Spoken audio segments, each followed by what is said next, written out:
국민의힘의 이준석이 자신에 대한 성상납 그 부분 윤리위 징계가 있고 난 다음에 일주일 가까이 침묵을 이어가고 있습니다. 제주를 거쳐서 남해안을 돌고 있다고 합니다.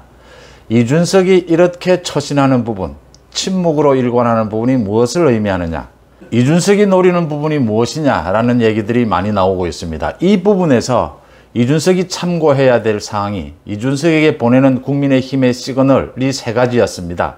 권성동이 직무대행체제로 간다라고 하는 부분 선언을 하고 빠른 속도로 직무대행체제가 구축이 됐고 윤석열 대통령이 여기에 대해서 승인을 했다라고 하는 점입니다. 그 다음 두 번째, 안철수, 김기현 공부 모임을 어제 오늘 계속하고 있고 또 나경원, 조경태 등이 언론 인터뷰를 활발하게 하고 있고 장제원 의원도 자신의 지지자들과 함께 모임을 가져서 여러 가지 논란이 일고 있습니다. 이게 무엇을 의미하느냐?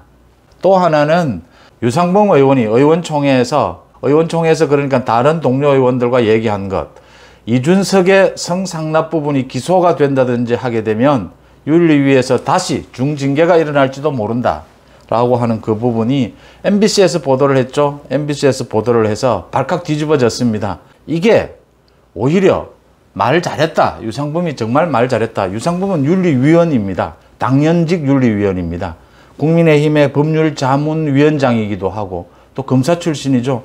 윤석열 대통령과도 매우 가까운 유상범의 이 말이 알려지면서 이게 국민의힘에 큰 충격을 주고 있습니다. 이준석이 이렇게 참고해야 될 사항, 이준석이 지금 매우 고민하고 있는 것처럼 보이는데 제가 보기에는 이준석은 지금 아무 생각이 없습니다. 어떻게 해야 될지를 모릅니다.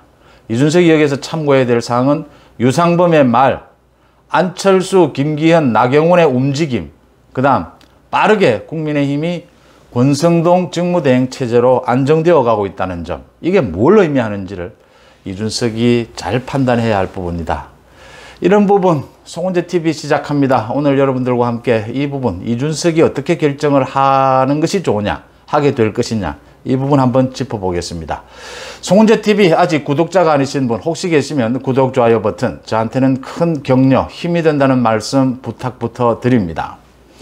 그러니까 사람이 잘 나갈 때보다 굉장히 어려움에 처했을 때 그 사람의 자질, 능력이 드러난다라고 하죠. 고스란히 드러나게 되는 부분입니다.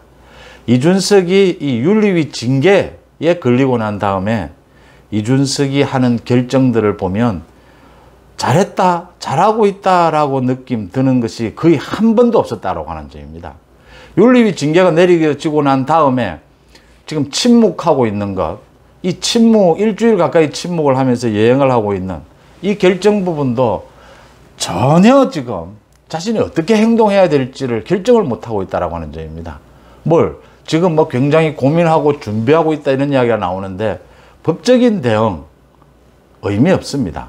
지금 법적인 대응을 해도 가처분 신청이나 해도 그게 이준석 뜻대로 될 가능성은 거의 없습니다.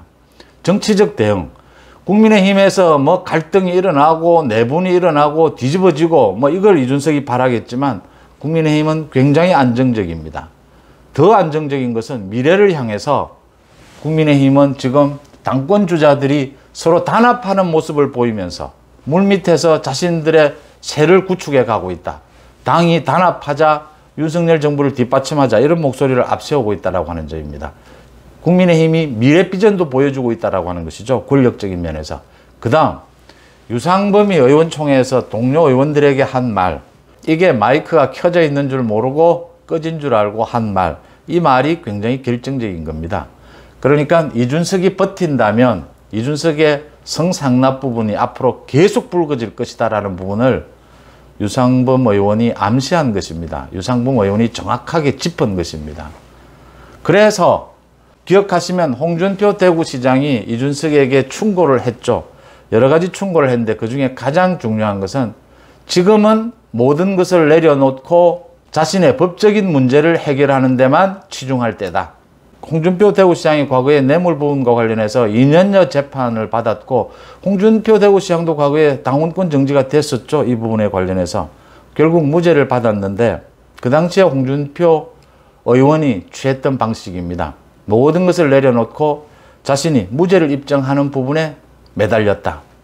이준석에게 그 이야기를 하고 있는 겁니다. 이준석에게 차마 지금 당대표직을 자진 사퇴하라 이 말은 하지 않았지만 법적 책임에서 벗어나는데 지금은 골몰할 때다. 그렇게 말한 뜻은 이준석이 지금 뭐 취할 수 있는 방법은 여러 가지가 있을 수 있을 겁니다. 그런데 모두 효과가 없다라고 하는 겁니다.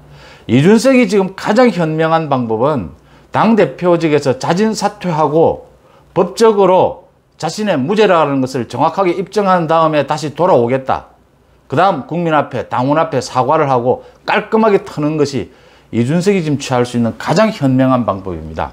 이준석이 지금 결정을 하지 못하고 저렇게 우왕좌왕 저렇게 시간을 질질 끌면 이준석은 뭐 당에 혼란이 일어나고 앞으로 권성동 지도체제가 굉장히 어려워지고 그래서 다시 이준석 징계 책임론이 불거질 것이다. 자신에게 정치적인 어떤 시선이 모일 것이다. 이렇게 계산을 하겠지만 천만의 말씀입니다. 그런 것들은 정치적 행위, 윤리위 징계라고 하는 이게 이루어지기 전에는 그런 것들이 논란이 될 수 있습니다.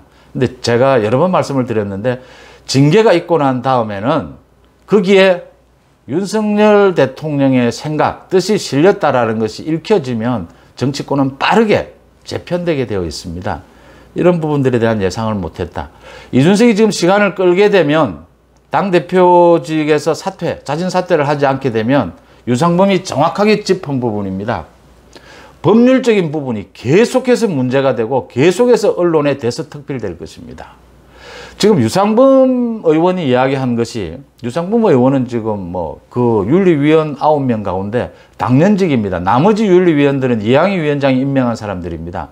그런데 유상범 의원 같은 경우에는 법률 전문가죠. 그 윤리위원 가운데 법적으로 가장 박다라는 이야기입니다.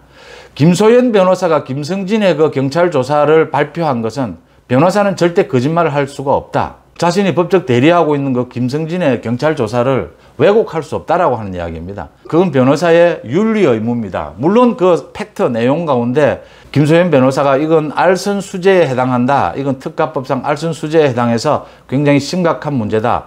그 다음에 그 공소시효 부분도 2016년까지 포괄 일제가 되기 때문에 공소시효, 그러니까 알선 수재 공소시효가 7년인데 공소시효가 아직 끝나지 않았다. 내년까지 연장이 된다. 이런 부분들은 자신의 개인적인 주장일 수 있습니다. 그런데 그 나머지는 모두 팩트라는 사실입니다. 변호사가 이런 걸 왜곡할 수는 없다라고 하는 것이죠. 거기에 따라서 유상범이 정확하게 짚고 있는 것이 이 성상납 부분이 아주 굉장히 근거가 있다라고 하는 것이고, 이준석이 경찰 조사를 받고 난 다음에 만약 기소가 된다면, 또 기소가 되지 않더라도 아주 중대한 사실들, 새로운 사실들이 밝혀지고 증거가 드러난다면 이번 윤리위의 징계는 증거인멸에 관한 것이었다. 그러면 성상납에 관한 윤리위 결정, 다시 중징계가 내려질 수밖에 없다. 이 부분을 지금 유상범이 짚은 것입니다. 언론 환경상 이준석이 지금 계속 당대표직에서 버틴다면 이준석에게 쏟아지는 언론의 많은 관심들은 모두 성상납에 집중되게 됩니다. 이준석 견딜 수가 없다라고 하는 부분입니다. 이 부분을 이준석이 착각하고 있다라고 하는 것이고, 그 부분을 유상범이 잘 짚었다라고 하는 것입니다. 그 다음 또 하나는 권성동 직무대행체제가 빠르게 안정이 된 데는 역시 윤심이 작용을 했습니다. 많은 의원들이 지금 입조심을 하고 있고 권성동 직무대행에 대해서 많은 불만이 있지만 거기에 대해서 구체적으로 이야기하지는 않고 있습니다. 윤심은 공개적으로 밝혀져 있는 것이죠. 빨리 조속한 시간 내에 당을 수습해라 라고 하는 부분입니다. 그래서 권성동 직무대행체제로 빨리 당을 수습하고 난 다음에 시간을 갖고 이제 당 지도체제를 어떻게 할 것이냐라는 것을 논의하게 될 텐데, 여기에서 권성동 직무대행으로 6개월을 갈 수 없다라고 하는 것은 권성동 자신도 알고 있는 부분일 것입니다. 대행체제로 가져간다는 것은 쉽지 않다, 어려울 것이다. 그래서 권성동 자신도 이준석의 문제에 변수가 생긴다면, 그러니까 뭐 이준석이 자진 사퇴한다든지 경찰 조사의 법적인 문제에 새로운 사실이 드러난다든지 이런 부분들이 생기면 어쩔 수 없는 것이다. 전당대회로 간다라고 하는 것이고, 지금 전당대회로 좀 빨리 가자라고 하는 사람들은 비대위 체제로 전환을 하자. 그러니까 이준석 문제와 관계없이 비대위 체제로 전환을 하면 이제 전당대회로 가는 부분입니다. 여기에서 또 한 가지가 안철수, 나경원 등이 이제 본격적으로 움직이기 시작했다. 이 본격적으로 움직이면서도 당의 단합을 가장 앞세우고 있다. 당의 단합, 윤석열 정부의 뒷받침, 이 부분을 가장 앞세우면서 지금 본격적으로 이제 물밑에서 움직인다라고 이야기하죠. 겉으로는 모두 공부 모임입니다. 그런데 모두 새 과시입니다. 장제원 의원은 당권보다는 안철수 의원과 손잡고 안철수 당대표를 향해서 뛰고 있다라고 해석하는 것이 정확합니다. 윤석열 후보와 안철수 후보의 단일화를 이끌어낸 주역이었고 그 부분에 대해서 자신이 약속을 지켜야 한다. 장제원이 계속 이야기하고 있는 것은 윤석열 정부를 위해서 당에서 자신이 뒤에서 뭔가 할 수 있는 일을 찾겠다라는 것이 장제원의 기본적인 입장입니다. 그렇게 이해하는 것이 정확할 것이다라고 보이고요. 그러니까 차기를 향한 당권 주자들이 본격적으로 움직이기 시작했다. 그 다음 권성동 직무대행체제가 한시적이긴 하지만 당의 안정을 가져왔다. 그 다음 가장 중요한 부분입니다. 이준석이 버틴다면 유상범이 이야기한 대로 이준석의 성상납 부분이 본격적으로 불거질 것이고 그 부분에 대해서 계속 언론이 대서특필을 하게 될 것이다. 이준석이 여기서 버틸 수 있느냐라고 하는 부분입니다. 이준석은 지금 뭔가 노림수를 가지고 여행을 하고 자맹을 하고 있다. 침묵을 지키고 있다라고 이야기하는데 제가 보기에는 이준석은 지금 어떻게 해야 될지 갈피를 못 잡고 있습니다.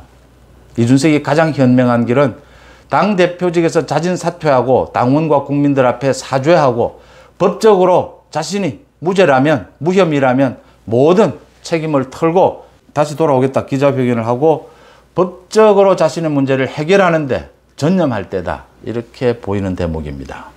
송은재 TV 마칩니다. 고맙습니다.